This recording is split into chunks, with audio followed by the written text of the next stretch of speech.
welcome to the first of our three-part video series for our summer PD as we prepare to launch into the 2020 school year.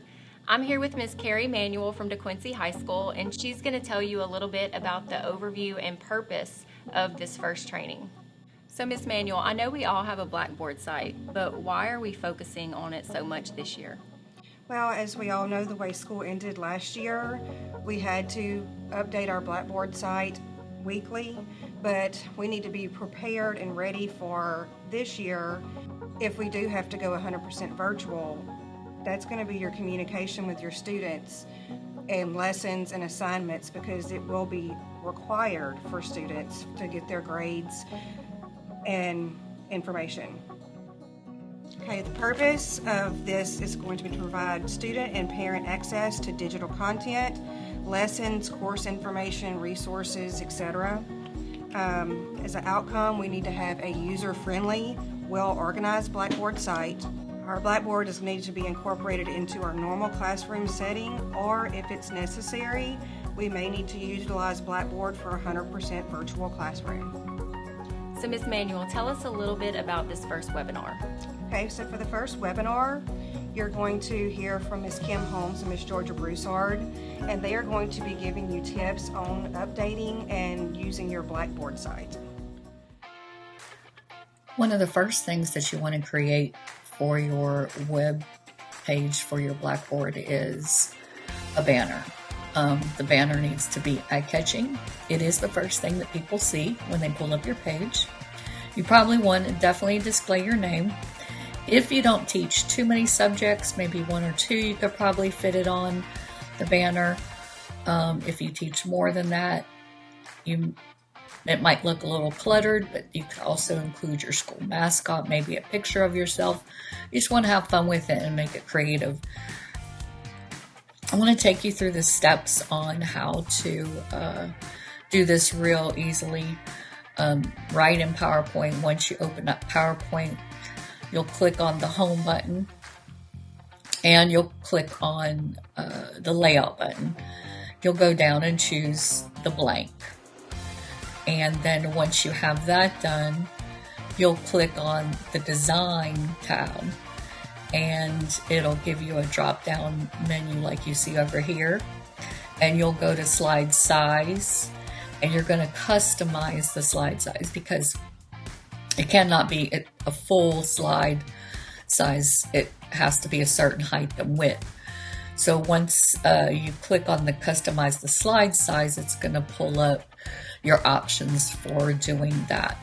So what you want to do is you want to set your width to 8 inches, and you want to set your height to 1 inch, and then you're just going to click OK. The next thing that'll pop up will be this window for you to either maximize or ensure your fit. You definitely want to choose ensure fit. So then once you have that done, it's going to give you a slide that is the 8x1, okay? And that's where you get creative with it, and you can pull in any kind of design that you want. Like I said, any kind of pictures, and get creative with it. When you're finished doing that, then you have to save it. You have to save it twice. First, you save it as a PowerPoint presentation, and that's going to be the top choice on the drop down. And then save it a second time, but you're going to have to scroll further down on your list and find the JPEG format, and you want to save it as that. So then once you have it saved as both of those, then you'll go to your Blackboard site. So I'm going to take you to my Blackboard site. You'll go to your Blackboard site, and you will make sure, if you look over here, that it's in edit mode, and the edit mode is on. And then you will scroll down on the other side to teaching style. So once you click on teaching style, this is where all your choices, for your theme. You definitely want to, there's several different options for that if you haven't done that already. You can go through and choose a theme, and then your banner will be on top of your theme, so above it. So that's the first thing that they're going to see. So you're going to scroll all the way down to where it says select banner. And if you like to be, creative and change things out every now and then and not keep the same banner, you can always do that. You just follow this step that I'm taking you through now. You're going to go to select your banner, and then you will have saved your banner as the JPEG, and that's what you'll use. And then the next time when you go in, and if you want to change it, then you'll have it saved as a PowerPoint already, and you can go in and make your changes. But you definitely want to attach that JPEG from your computer, and then you just click submit, and it automatically puts it at the top for you on your beginning page. In this section, I'm going to show you how to create and update announcements. One thing to keep in mind is that every teacher in Calcasieu Parish has a Blackboard webpage. Most people, whether if it's your students, parents, or other teachers, access your Blackboard page from the school's website. Once they land on your page, they are there as a guest, meaning they are not logged in with a username and password. So, much of what we will discuss and show you today has to deal with that guest access level. Now, many of you know with elevated rights, you can enroll students in Blackboard and use the interactive tools within Blackboard, such as assignments, journals, assessments, and so forth. But again, we will look at the things we can do when our students are guests and not enrolled in Blackboard. So when visitors land on your page, the first thing they will see is your announcement page. So I'm going to go ahead and take you live to my Blackboard. Since this is the first thing that any visitor will see, I think it's safe to say that it's really important to make a good first impression. Blackboard is an extension of your classroom. It's a reflection of you as a teacher, and that's why I really feel that the announcement page is the single most important page on your site.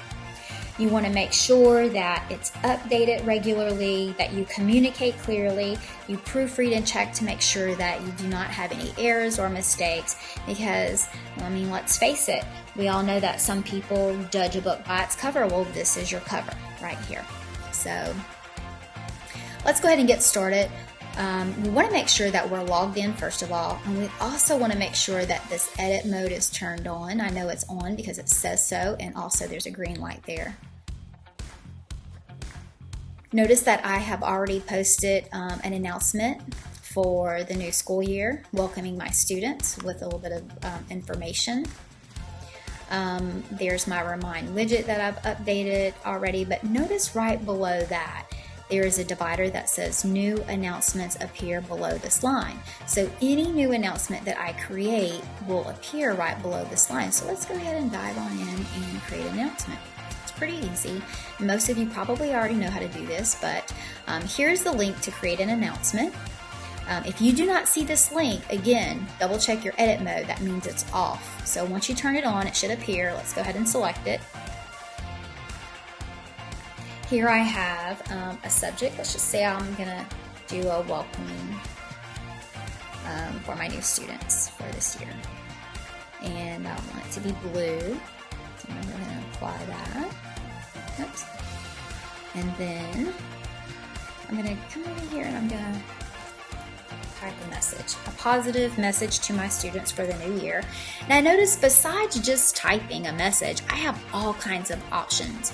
Now once you get to this message box, if you do not see all of these tools on your toolbar, then it's probably because your arrow over here is pulled up. So if you see this, all you have to do is drop it down, and then you see all of the rest of your tools on your toolbar. So besides just typing a message, I can actually attach a file, or I can attach a picture, insert an image, I can insert a video, I can also insert a link. So I can insert a link to perhaps maybe a YouTube video or a song, maybe like the Welcome Back Carter song or something like that. And if you know what I'm talking about, then you're probably as old as I am. All right, so there's many things you can add besides just a message there. Now let's go ahead and look below that message. Notice it says web announcement options. Notice you can set the duration of your announcement. You can leave it though not date restricted, which means that you will eventually have to remove that announcement off of your Blackboard. Blackboard will not do it for you. But if you select date restricted, then Blackboard will do the work for you, and that's really nice. So notice whenever I selected it, the select date restrictions menu pops up, and basically it just wants you to tell it when to start the announcement and when to end it. So I'm going to start it today, and I'm going to end it, let's see, this is a welcome, I'll end it on like September 1st. So what that means is when this day and this time rolls around, then the message will still be on your Blackboard page, but it will not be visible to your visitors or your students. It will not be visible. I'm going to go ahead and select Submit.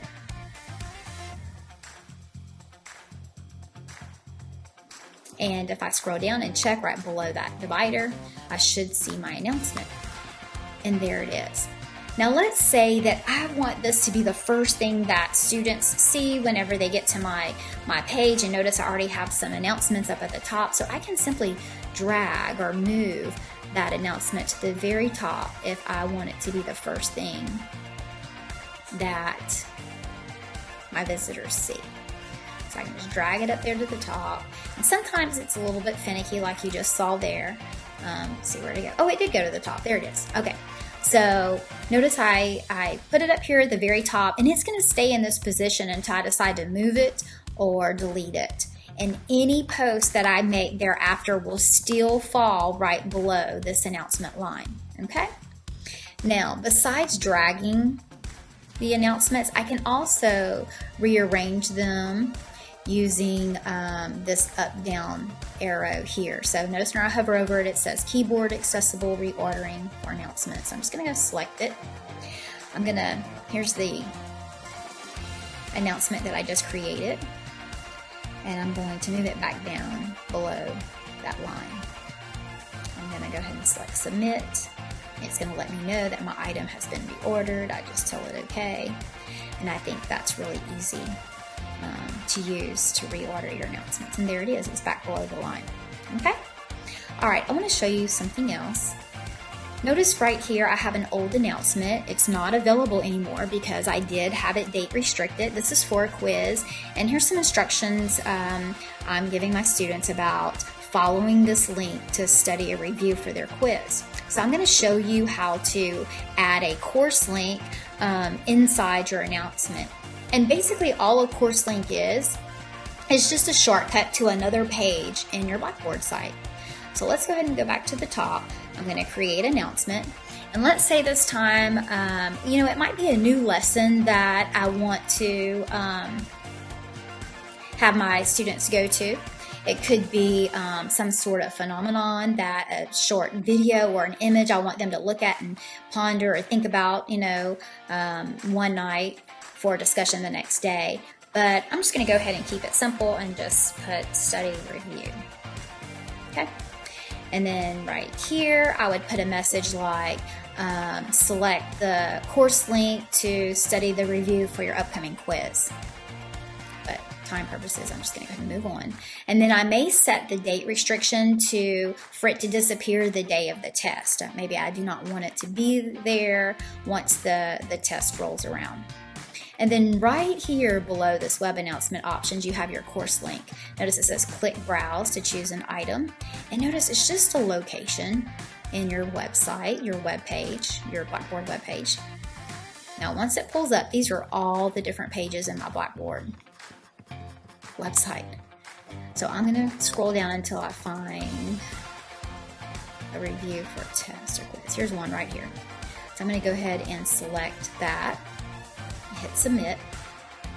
Now my announcement is going to fall right below that divider line. There it is. ahead and move this all the way just to let me know that I successfully created that announcement. So here's my announcement, and here's my link. So if I follow that link, it's going to take me directly to that lesson and to that review for that quiz. Okay? So that is how easy it is to create an announcement, as well as an announcement with a course link. I want to show you one other thing though, and that is this here. So if you notice, I had some old announcements on my page. However, they're not visible to my students because they were date restricted. So I'm going to go ahead and enter the student preview mode, because what this does is it allows you to see your announcement page through the eyes of your visitors. So this is what they will see whenever they arrive on your page. So notice they will see my welcoming announcement there, my widget for a remind, and then the 2 announcements that I just made. But notice all those other ones are not there. Okay, so this is good to check sometimes just to make sure. I'm going to go ahead and exit that preview. And notice this window pops up. I'm going to go ahead and follow the recommended instructions of what to do. So I'm going to click continue. And it's going to put me back into the teacher edit mode. So that is how easy it is to update your announcements. Your announcements are really important. They help you to communicate and connect with your parents and your students. I'm going to take you through how to add the Remind widget to your Blackboard site. I have mine linked to my announcement page, and then that way I don't have to do double the work. I don't have to sit down on Blackboard if I'm already using my phone to send the reminds. The remind messages will go straight to the Blackboard site. And I like that because it allows the students without a phone to be able to see the messages that you're sending through.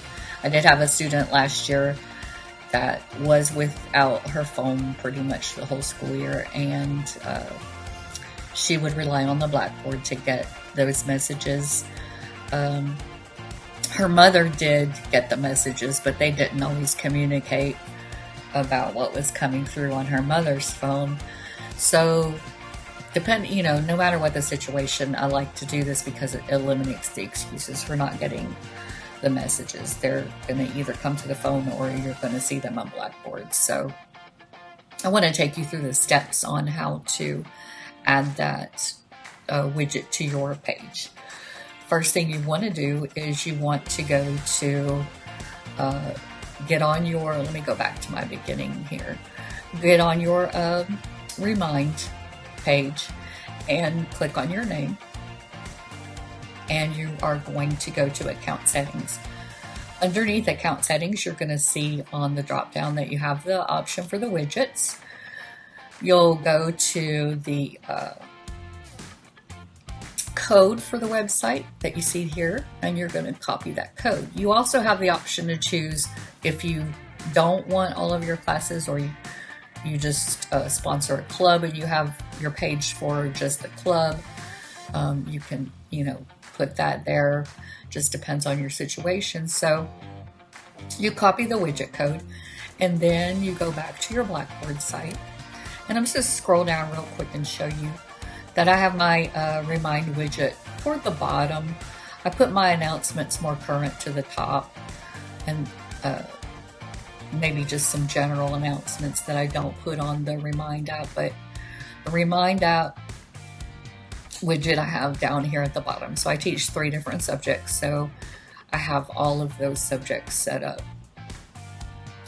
So the way that you add it is you go to create an announcement, and you want to put in, you can just say Remind for your subject. And in this box that you see here, what you're going to do is you're going to go here to this HTML code, and you're going to click on the HTML code, and you're going to paste the widget code that you copied, and then you're going to click update, and then you'll click submit, and it will automatically put it on your announcement page for you. So it's very easy to accomplish. managing your course or class menu. Your class menu is how your users navigate through your Blackboard website. It contains all the pages or sections of your site. In this section, I will show you how to edit and add buttons to your site, as well as organize your class menu so that users can easily access your information. I'm going to go ahead and switch over live to Blackboard. First thing you want to do is make sure that you log into Blackboard. You can access Blackboard from the school board's website or the Launchpad. Under My Courses, select your class. You want to double check to make sure that edit mode is on. Over on the left-hand side, this is your class menu here. Now, initially when your Blackboard is set up, it comes standard with 4 to 5 buttons generically named. You can rename those buttons simply by selecting the gray drop-down arrow to the right of the button. Select Rename Link.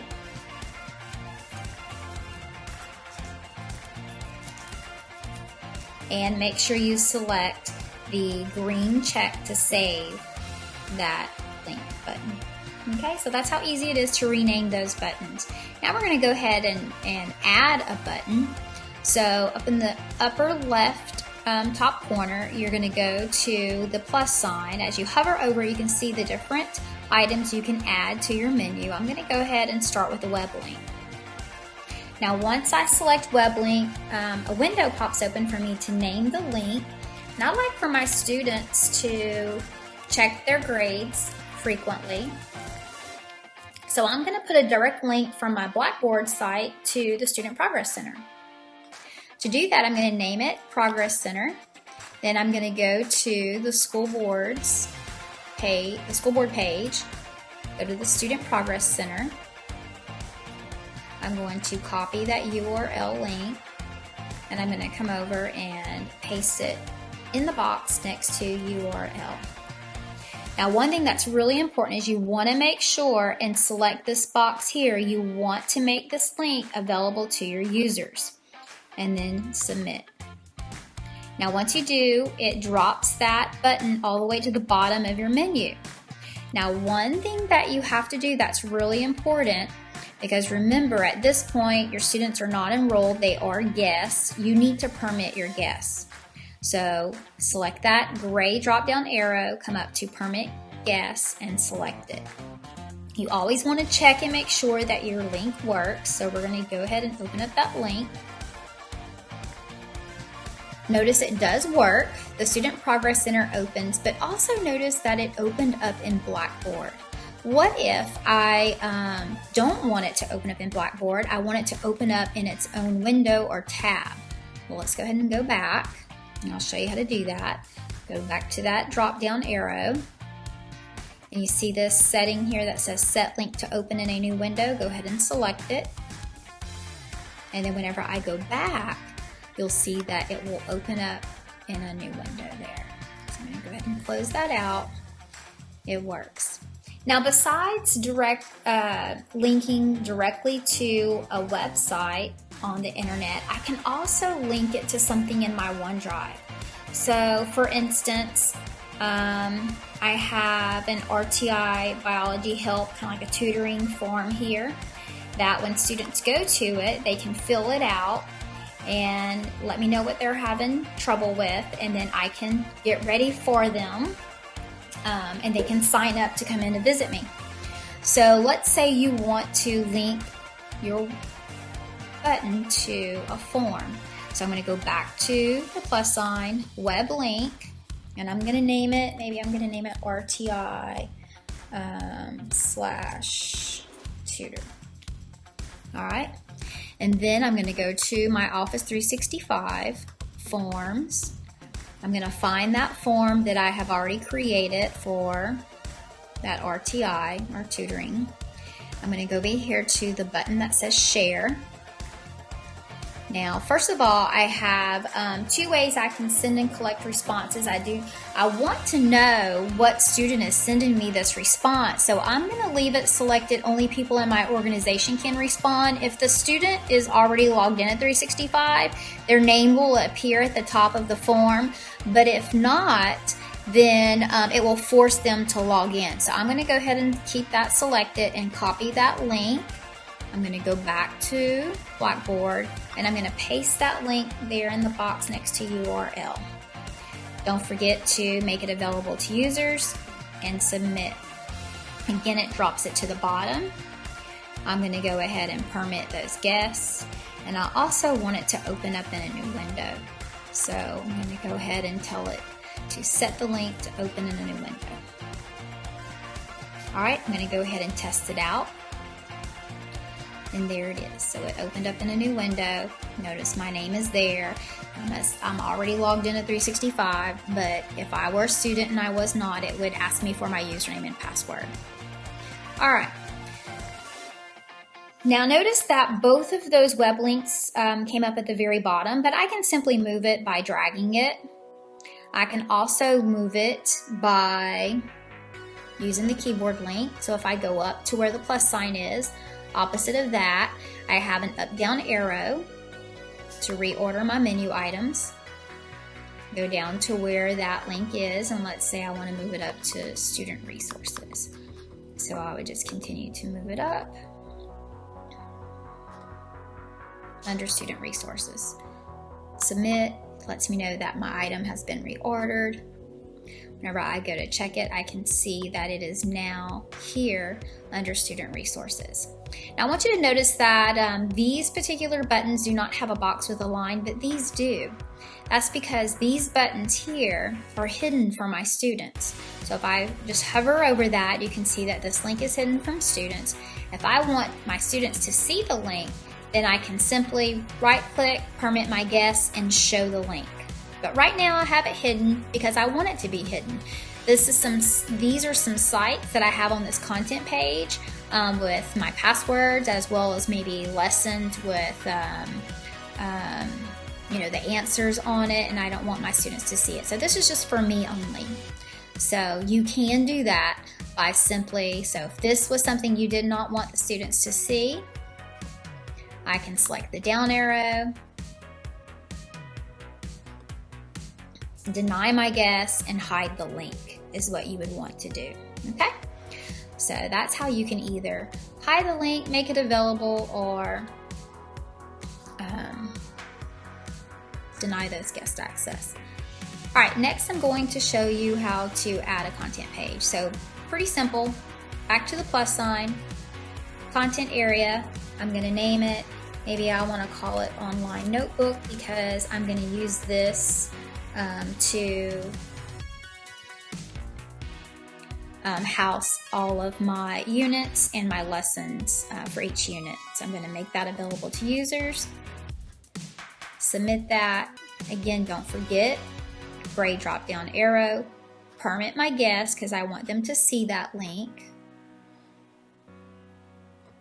And then once you select that content page, it brings you to a blank area where you now can add that content. And I'm going to show you how to do that a little bit later in the webinar. Next, in managing your class menu, I'm going to show you how to add a tool link. Now, most tool links only work whenever you have your students enrolled in your Blackboard. But I'm going to show you one tool link that you could use without enrolling students, and that is the calendar link. It does work better if you have your students enrolled, but it also works without having students enrolled. So I'm going to go ahead and make that available to users, and then I would then select submit. But I already have a calendar and it's not going to let me make two, so I'm going to go ahead and cancel this. But you would hit submit, and remember, you can name it whatever you want to name it. So biology calendar, class calendar, or just calendar. All right. Now, the reason why it works better if you have your students enrolled is because when you have your students enrolled, you have more freedom with collaboration, using discussion board, assignments, assessments. And so when you create all of those tools for your students, you create assignment dates, due dates, things like that. And so what that does when you create those types of tools is it automatically adds it to your calendar. So it's pretty nifty if you have your students enrolled. But if not, it's still a really good resource that you could use, and I think your parents would really like it, as well as your students. It helps keep all of your dates and information organized. All right, so let's go and go to calendar.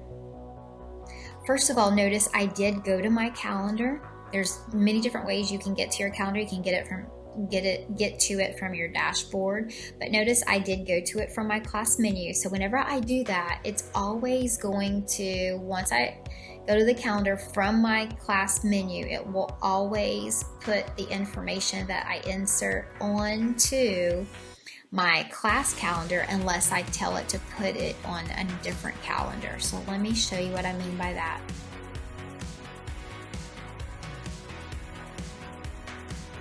So let's go ahead and take a look at August.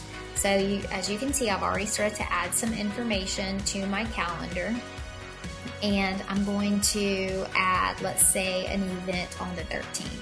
So I can do it one of two ways. I can click on this plus sign and create a new event, or I can just simply click in the box. Once I do, this window will pop open. I'm going to name my event. Just put welcome. And then notice here, calendar. Notice this is my course calendar, so this is what I want. Now, if I were opening it outside of in my dashboard, then I would have an option to do different types of calendars. And your student can actually set up their calendar and actually add their own personal information to it. I would not be able to see it, just the student will, but that's something that they could do as well. All right, so let's say I want this event to be displayed all day, not at a certain time frame, and maybe I want to repeat it for the first few weeks until September. So I would simply select repeat, how often I want it to repeat, what day, and so forth. Then and just like that. Then I would type my message here, probably a positive message. I'll just put welcome students, and then save, and it goes there. So when the student clicks on that, they can see it, okay? But I don't want that there, so I just delete that. Do you want to delete welcome? Yes, okay, now it's gone. All right, so that is the calendar links. I think that would be very nifty. You can put when homework assignments are due, maybe a brief overview of what you did in class that day. You could also have when tests are, when different events like school events such as homecoming or games, band festivals. And then once you get to know your students, you could even add their birthdays on there as well. Okay. Let's go ahead and look at one last thing, managing your class menu. Notice here on my class menu I have quite a few buttons, but notice I have them sectioned off. I have them sectioned off with dividers. So if you teach more than one subject, you can easily use dividers to separate your subject matters. You can have like a divider between, maybe if you teach biology 1 and biology 2, you could have a divider and then biology 1 as a header, and then list all of your content areas for biology 1 or your resources for biology 1, and then you would have a divider, biology 2, and then list all those resources for biology 2. So let me show you how to add subheaders as well as dividers. So to add dividers, it's simple. Plus sign, divider. Your divider is going to show up at the very bottom. You would just drag it, or you can move it manually on the keyboard wherever you want it. Okay, let's say you want it there. And then to add a subheader, plus sign, subheader, and let's say you want biology 1. And then again, you do not have to permit guests. You do not have to make it available to users. It's automatically going to show up. So notice that your subheaders are in bold print. So I would just take that header and move it up to where my line is, and then this would represent information for Biology 1. And that's how easy it is to organize and manage your class menu. Another item that you definitely want to add to your site is a teacher page. Now, you don't want to just add your email and your school information, phone number, and maybe your office hours. You want to include more than that. You want to at least include a little biography paragraph about yourself, maybe where you're from, how many teaching years you have, as experience, maybe some awards that you received recently. Those are the kind of things that parents like to see, that we should want to show them that, we do go above and beyond.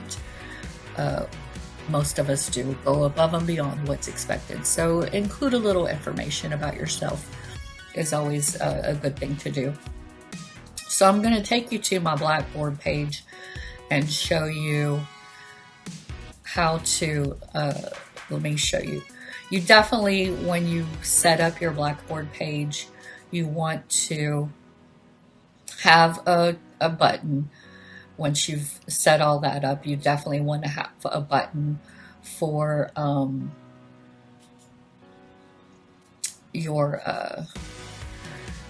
for the teacher's desk. Okay, so include that.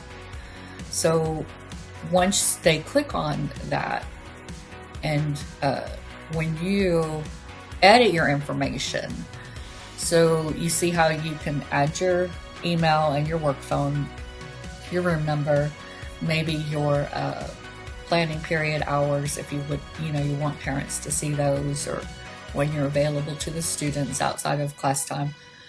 And then let me show you, when you're writing yours up, in the box that it gives you for notes, then you can just, write a little paragraph, or maybe even just bullets and information about yourself.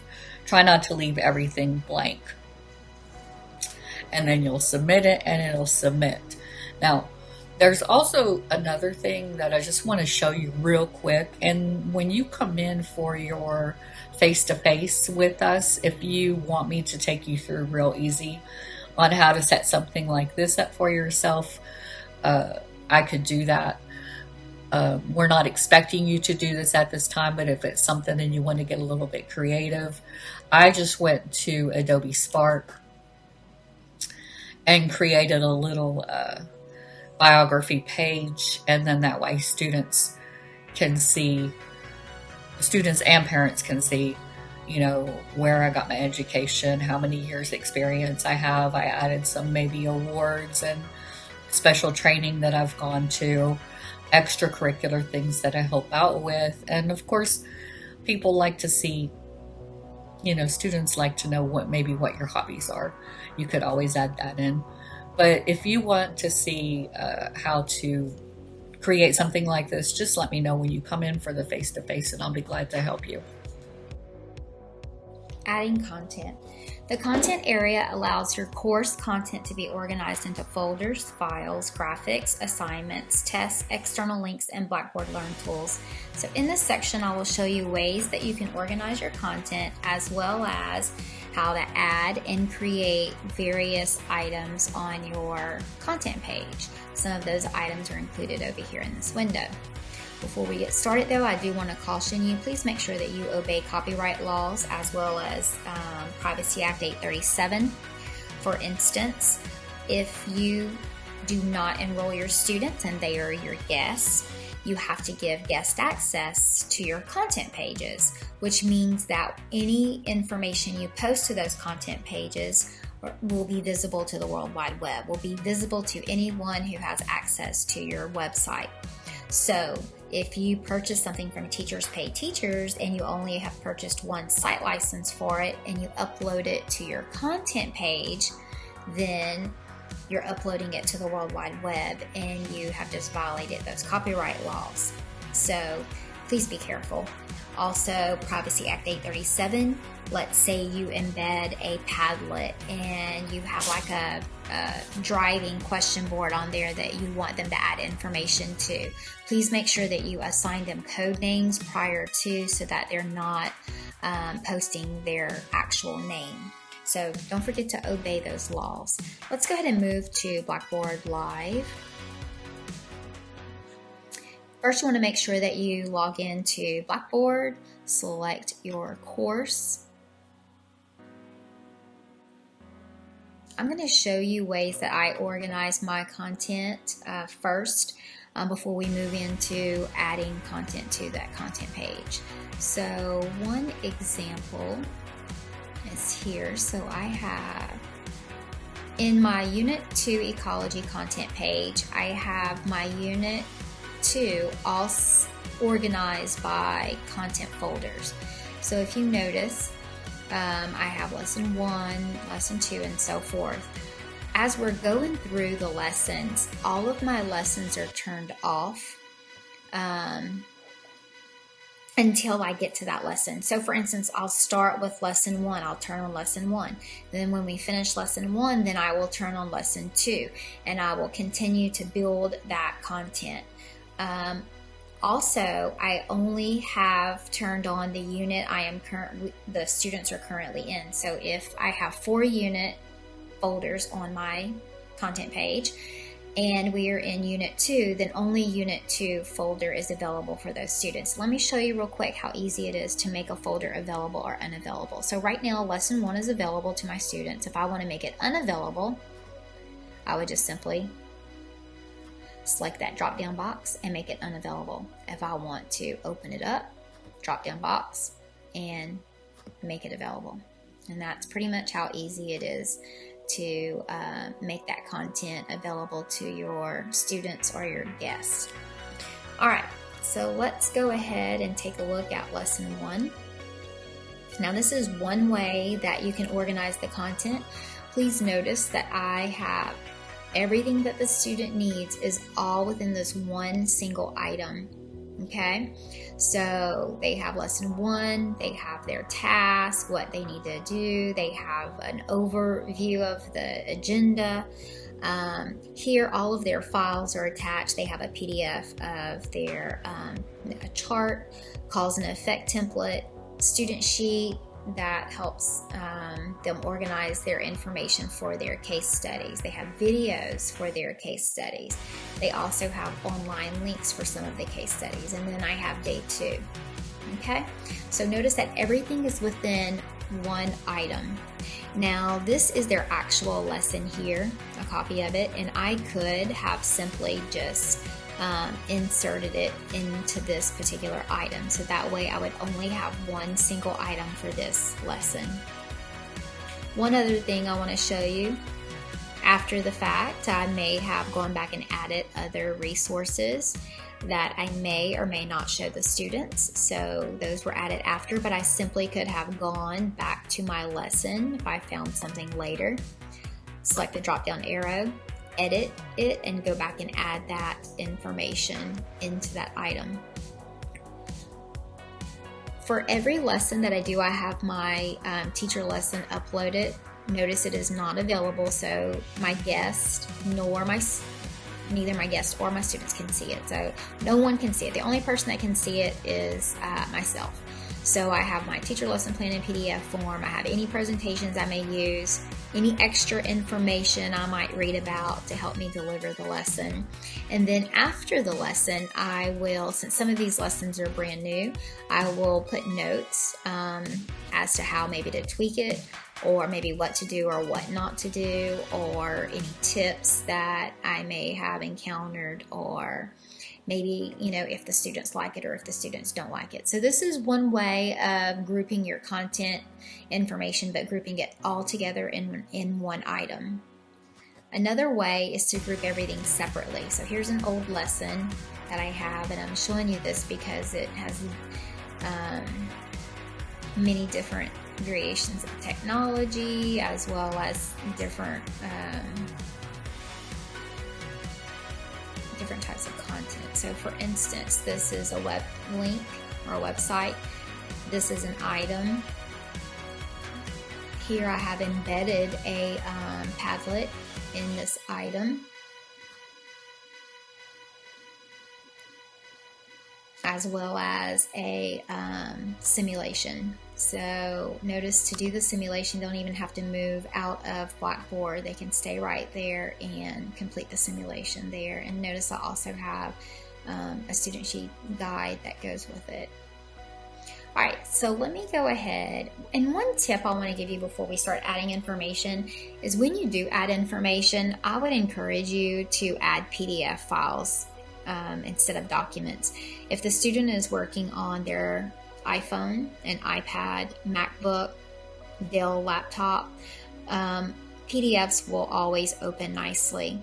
Documents will not always open on all types of technology. So PDF is really the way to go.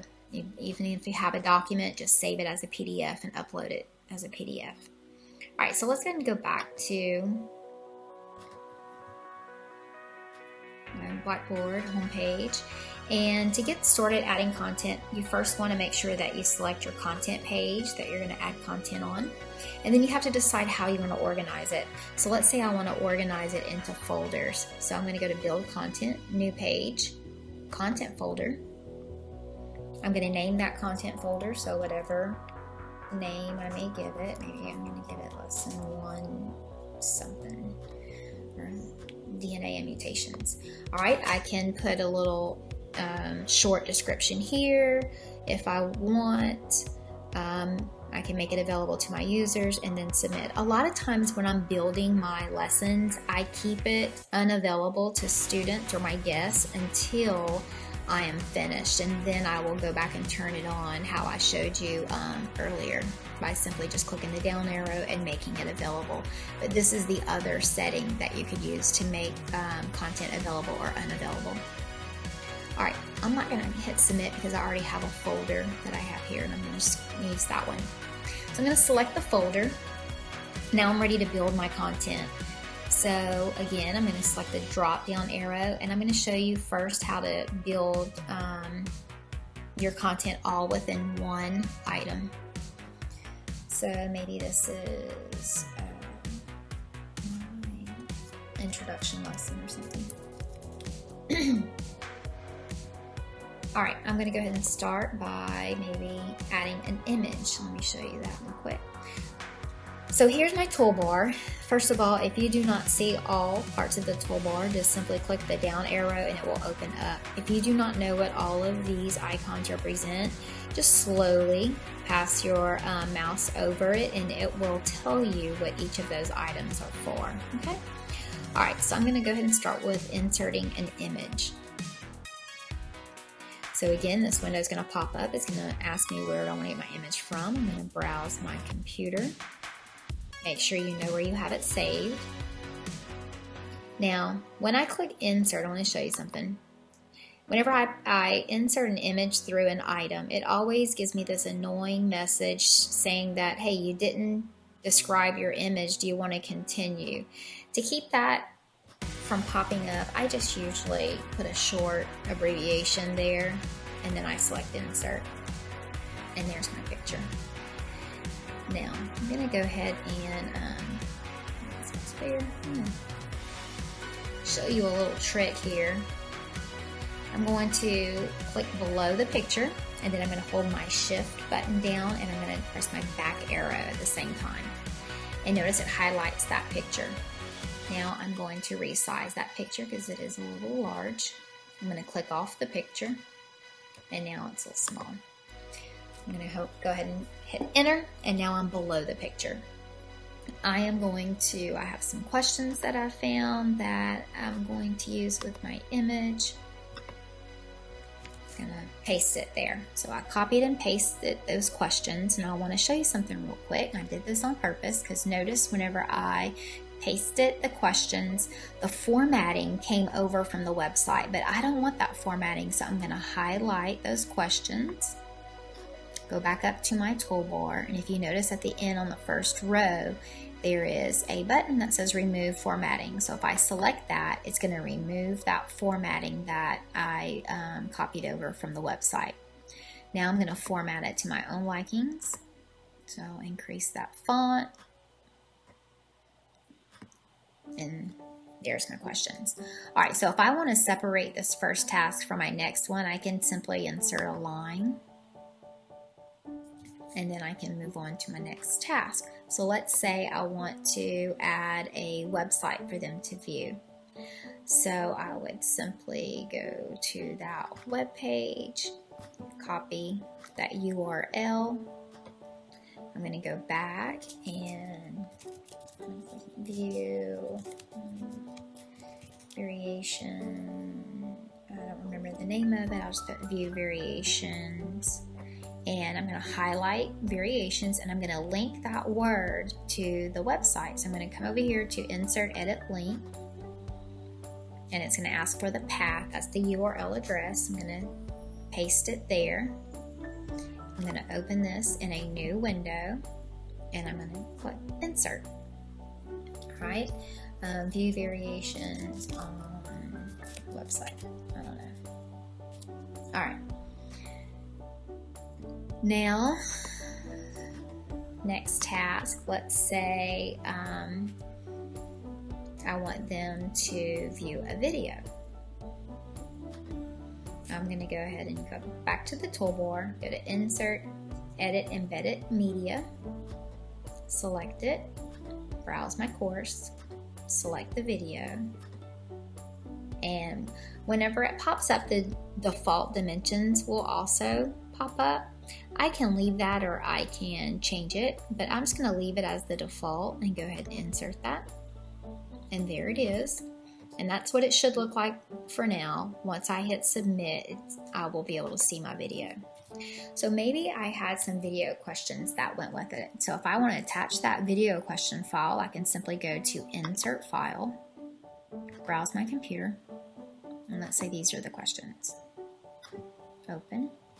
And here for the title, I'll go ahead and type questions for video. I'm going to open it in a new window, submit, submit, and there it is. Okay. All right. Next, let's say I want to embed some type of technology, maybe the simulation. I'm going to go to the simulation, choose the simulation I want to embed. Once it comes up, notice I have an embed code. Excuse me. I'm going to select the embed code, copy the code, go back. Now notice right here on your toolbar you have something called HTML code view. I'm going to select that. Excuse me. And notice that I have all of the HTML code for all the things that I've already typed and inserted on in my window. So I'm going to go ahead and press enter, and I'm going to paste that code there and select update. And notice whenever I scroll down, there is my simulation that I just embedded. All right, if I press enter, maybe I have a guide that I may have to go with it, and I would insert it there, just the same way I showed you before.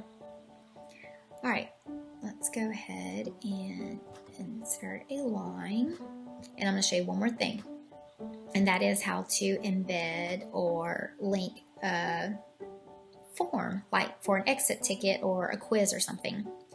So I'm going to go to my form, select the form I want my students to answer, select share, and I have 3 ways I can do it. I can link it with a link, I can use a QR code, or I can embed it. Since I just embedded the simulation, I'm going to go ahead and just use a link. I'm going to keep it to only people in my organization can respond, because when the student selects the link, then it will force them to sign in, so that way I will know who is taking the quiz. So I'm going to go ahead and copy the link, go back, and I'm just going to insert that link. So take your quiz, and then I'm going to highlight quiz, and then I'm insert that link, paste that URL address there, open this in a new window, and insert. Now I'm going to go ahead and submit to see if everything works. Alright, so there's my image, my questions, it's my website, there's my video. Let's make sure it works.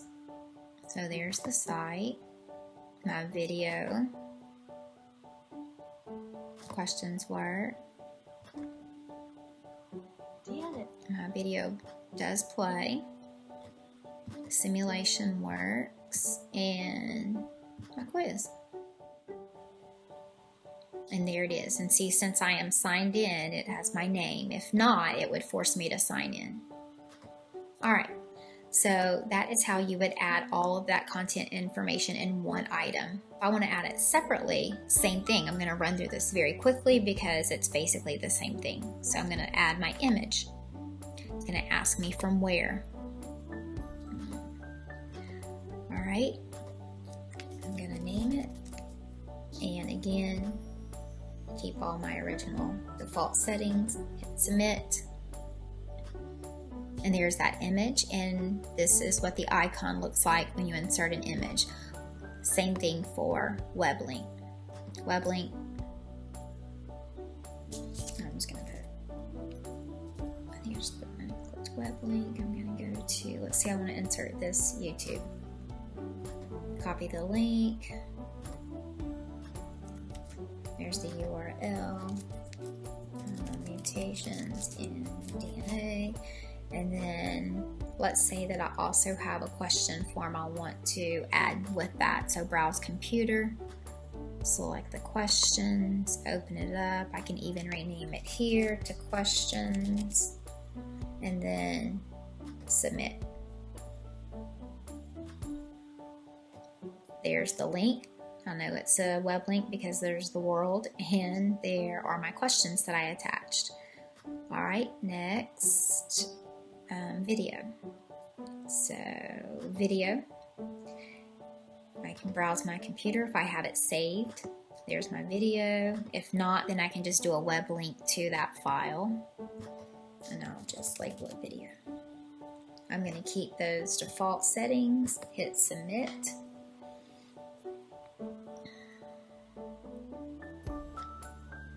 And there it is. All right, last thing, we're going to embed the form. I'm going to go to item. Remember to embed, you want to go to item. I'm going to put quiz or exit ticket. And then I'm going to go back to my form, go to the embed link now, copy that embed link or that HTML code. I'm going to go back and hit the HTML button, and I'm going to paste it, update it, submit.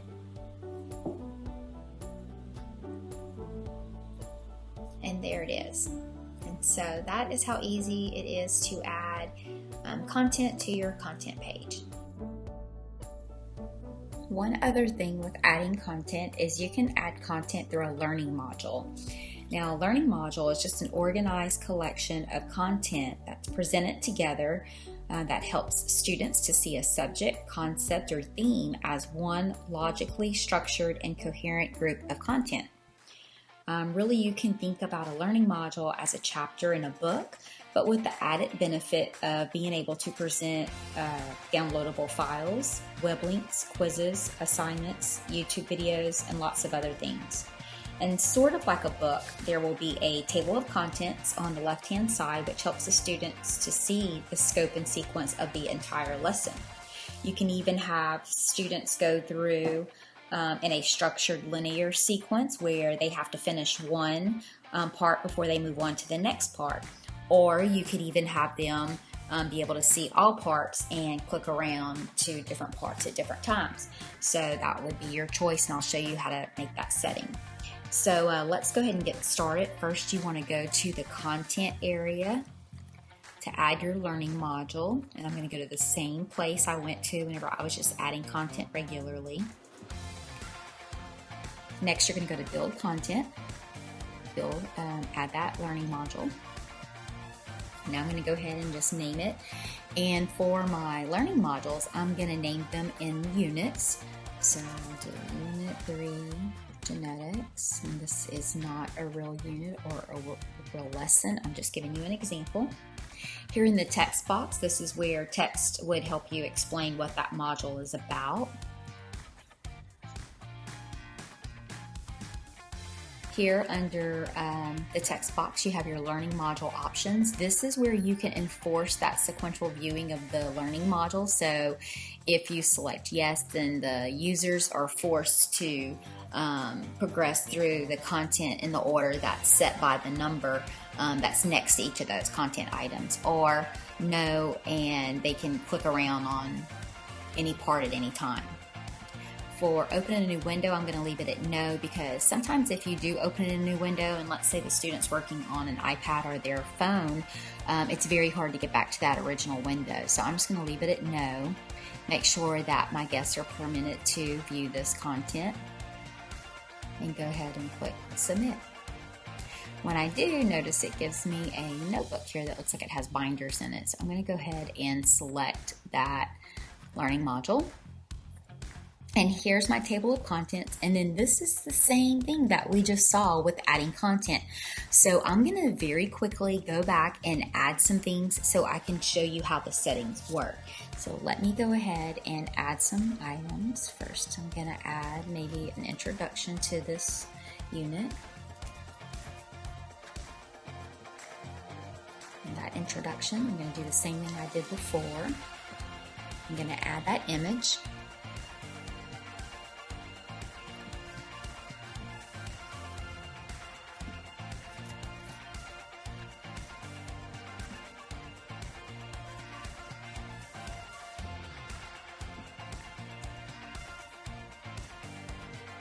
Just like you saw me do before, I'm going to go ahead and resize that picture. Press enter.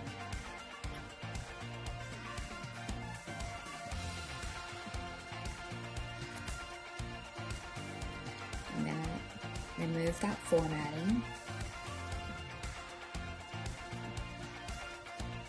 Alright, so I have the first thing there. Alright, so let's just say that this is my introduction. Alright, next I'm going to go ahead and add my first lesson. I'm going to still add that lesson through a content folder, just like I did before. Let's just pretend that this is my lesson 1, notations, and of course this is not the correct order.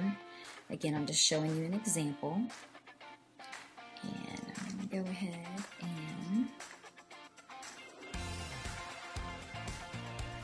you can again have something about that lesson here. Permit those users. So, alright, I'm going to go to that lesson and just start to add build some content. So I'm going to add maybe a video link. That's my computer.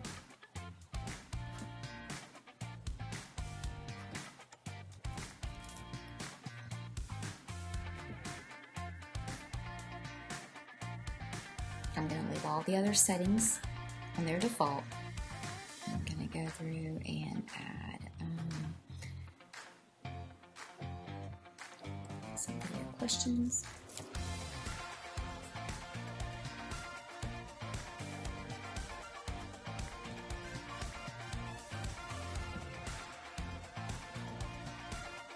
Let's pretend this is my video questions.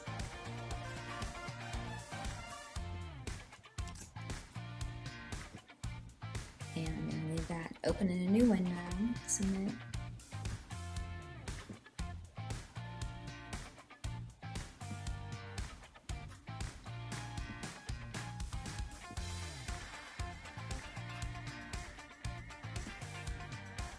And I'm going to add one more thing. Let's add that form. So I'm going to go back to item and I'm going to add that test or exit ticket. Again, this is just like adding the information that I've added before. I'm going to go to the embed code, copy that code, go to the HTML, add that code there, update it. Leave the settings on default. So submit. All right, so let's go ahead and go back to, that so I can show you real quick. All right, so here is my Unit 3 learning module, and again, I'm going to do this the same way on my content page that I would if I had them organized by units. I would only turn on the unit that I'm working on at that time. All right, so I'm going to go ahead and go here. So let's say the first thing is the introduction. So here's the introduction. Here are my questions that they want to do, and then this is my first lesson, and then my second lesson would be here, my third lesson, and so forth. So I'm going to go ahead and I'm going to turn off edit mode, so now you can see what the student is going to see. And you can see that, notice how all these are blue, and I can click around. I can also progress through by pages, so page 1, page 2, and this is what the student will see. So here, remember, if I had text that described what this lesson was about, it would show up here, but I would progress on. Here is that video, and then the video questions, and so forth, and then that exit ticket. I'm let's go ahead and go, I'm going to turn edit mode back on. I'm going to go turn off I'm going to go put that sequential setting on so that you can see. I'm going to edit. And I want to enforce sequential viewing of the learning module. All right. So now I'm going to turn the edit mode off, and I'm going to take you back through it. Now notice, you see how I cannot click on the exit mode, I cannot click on video or video questions out. I'm forced to go through this order. So here's my introduction. I can move on to my video, and now I can see the video and the video questions. Okay, and once I do those video questions, now I can see my exit ticket, and there it is. Okay, so that is one way learning module. You can add content through learning modules. I am currently switching over all of my lessons to learning modules. So if I take you to my notebook,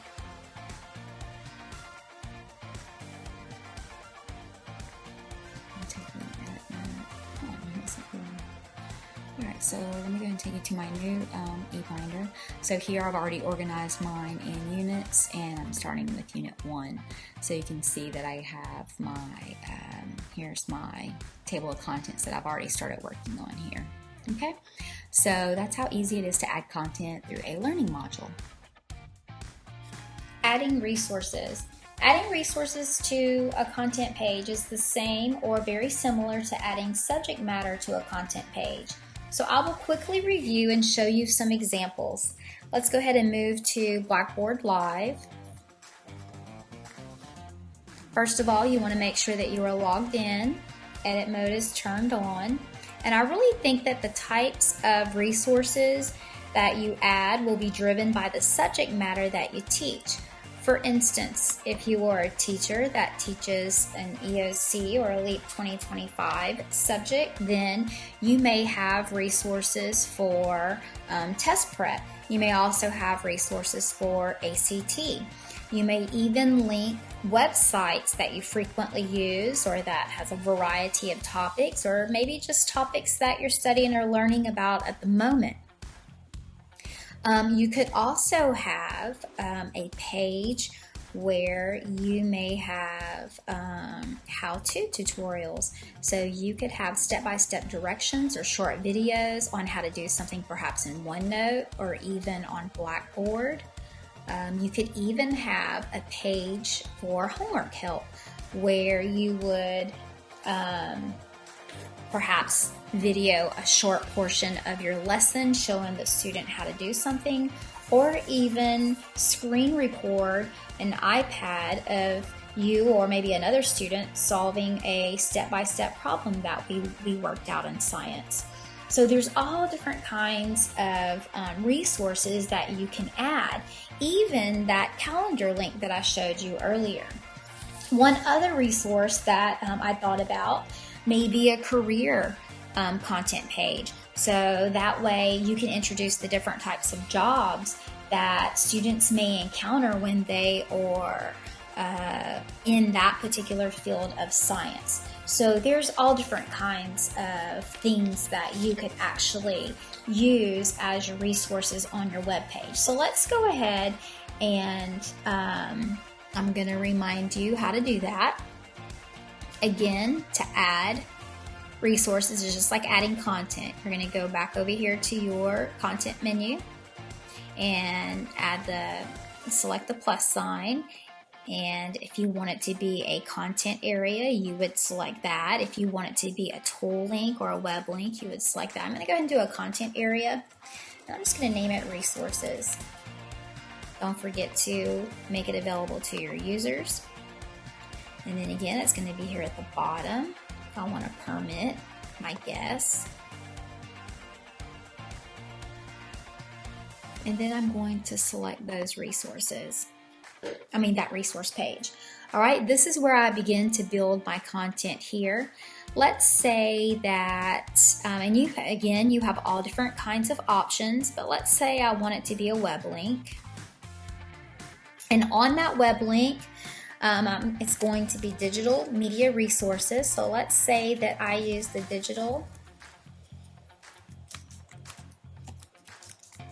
media resources from the Calcasieu Parish School Board site. So here is the school board site, and this is where they list all the digital media resources. And let's say that my students frequently use perhaps the Science Flicks. So I'm going to go ahead and select that link. I'm going to copy that URL address, go back to my Blackboard, and paste that URL address here. I'm going to go ahead and make it a little bit more specific. Science Flicks, I believe is what that's called. Now this here in the description, this is where I may give the student a particular set of directions or instructions, such as view the life science topics. Okay, so I may even have some information if it was a particular site that required them to put in their username and password. I may even have that information here. But I want to caution you that if you do add information about usernames and passwords, please remember that you are posting to the World Wide Web, and so everyone and anyone can see that information. So if it's something that you don't want everyone to see, then please make sure that you perhaps give it to the student in private or on your classroom board, but do not put it on Blackboard. So once I have that information there, I would simply go ahead and submit. And there is that link there that they could use. So adding resources is very similar to adding subject matter to a content page. I want to show you one other thing. Let's go ahead and go back to my EOC ACT and websites. So right here, a couple of things that I want to show you. Sometimes whenever you have a lot of resources, it can be a little overwhelming for the student. So let's say that there's two things you can do. Number one, you can turn off some of these links and only have a few opened at a time. So if you know what topic you're about to study and there's one resource that is a lot better than another, then you can turn all the others off and only leave one or two on. I find that to work best, and I do that often. And simply you would just go and make it unavailable. So perhaps I would not want it. So now it is hidden from the students and they cannot see that. Another thing you can do is you can rearrange your information to condense it to just icons. So if you go over here to your heading, Life Science Websites, and you select the down arrow, Show Icons Only, and then it puts it in 2 columns, and so it condenses some of that information so that it's not so overwhelming for the student. Again, if I had resources, I would only open up those resources that I wanted the student to view. So that resources, you can have so many different types of resources for your students, your parents, and even yourself. And that is pretty much how easy it is to add resources to your Blackboard page. Now that you have completed this webinar, if you have any other Blackboard questions, you can always go to Blackboard Help, where you will find more online resources to further enhance your Blackboard page. Now that you've heard from Ms. Kim Holmes and Ms. Georgia Broussard on creating and updating your Blackboard site, I'm going to show you an example. This is Ms. Holmes' Blackboard site that shows a creative banner and an announcement with good classroom buttons for course menu. And then I'm going to hand this over to Ms. Crystal Briley to give you your assignment. Now that you've finished your first webinar in the series, let's talk a little bit about the tech assignment. This assignment is something that you'll be able to use whenever you start the school year. So for the BlackBoard webinar, it'll be setting up your Blackboard page. You're going to make sure that you have a nice, engaging, eye-catching banner. You're going to create an announcement to welcome your students to the school year, and then also include a course menu button, especially if you teach multiple classes. Make sure you have a teacher contact page and include a picture of yourself. That way students and parents know who you are. In addition to setting up your Blackboard page, we want to teach you how to add content. So you'll have an area for course resources, and you'll also create an area for just additional resources. For instance, if you're a biology teacher, you might include something for LEAP 2025. If you're chemistry, you may include links for ACT. The purpose of this assignment is to make sure your Blackboard page is set up and ready to go in the event that you'll be teaching virtually. We want to make sure that students and parents have a way to access content for your class and also contact you. This tech assignment will be reviewed whenever you visit our face-to-face in-service. But in the meantime, if you have questions, you can reach out to me or one of the members of our in-service team. We'll include their emails below.